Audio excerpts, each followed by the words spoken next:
for your feet. The Lord will extend your mighty scepter from Zion, saying, rule in the midst of your enemies.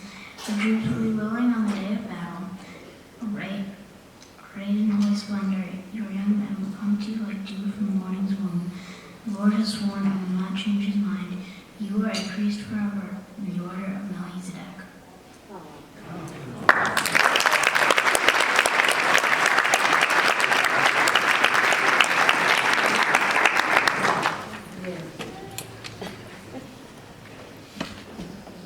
Grace, Bishop Anthony, Father Michael, Reverend clergy, brothers and sisters in Christ, on behalf of our entire family, thank you for being here on this momentous occasion.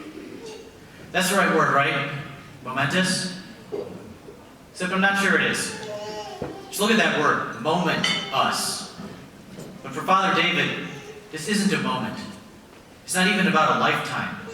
It's about something that can't be constrained by our human conceptions of time and space. Before Allison and I got married, someone, and it might have been Father David, told me that Orthodox sacraments, including marriage and ordination, exist outside of time. They're eternal. They're a revelation of truth that not only will exist going forward until the second coming and beyond, but all the way back in time, going all the way back to creation. So Father David did not become a priest today. He's always been a priest. We just made it official, recognized it in our human understanding.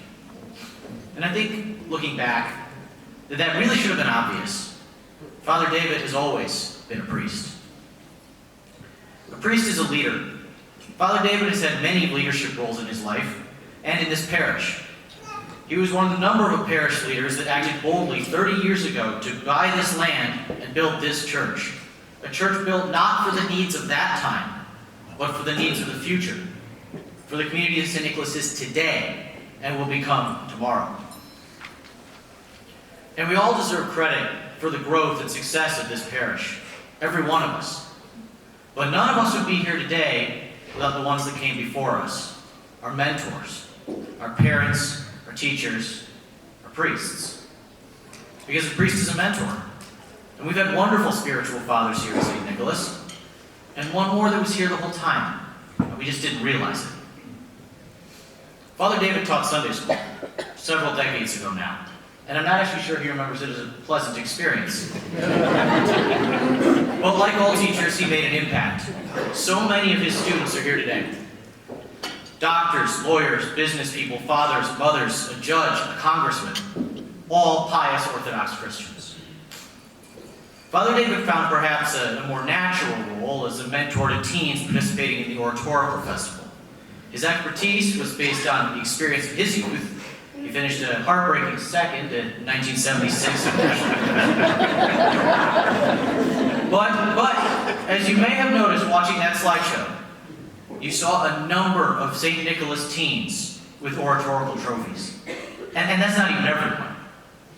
And there are others who have mentored our youth as they take on that difficult task of writing and memorizing the speech. I know Dan Abraham was particularly helpful to me back all those years ago. Father David's strength as a mentor is that he always demands excellence. My sisters and I used to joke that first he'll make you cry, and then you'll win.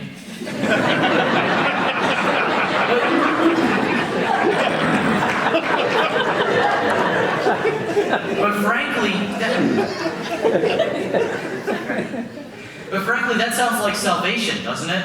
A priest is a guide on that path to salvation, to lead us through the difficulties and challenges of life and on to eternal reward. Orthodoxy demands that we do what is hard. We fast, pray, give, sacrifice, all to the point of pain.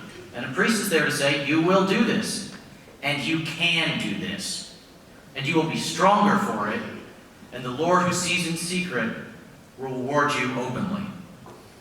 But no one sacrifices more than a priest, except maybe bishops. Because above all else, a priest is a servant to his parish, to his community, and to God. The vocation of the priesthood is an act of sacrificial love. But that, too, is something Father David has done all his life.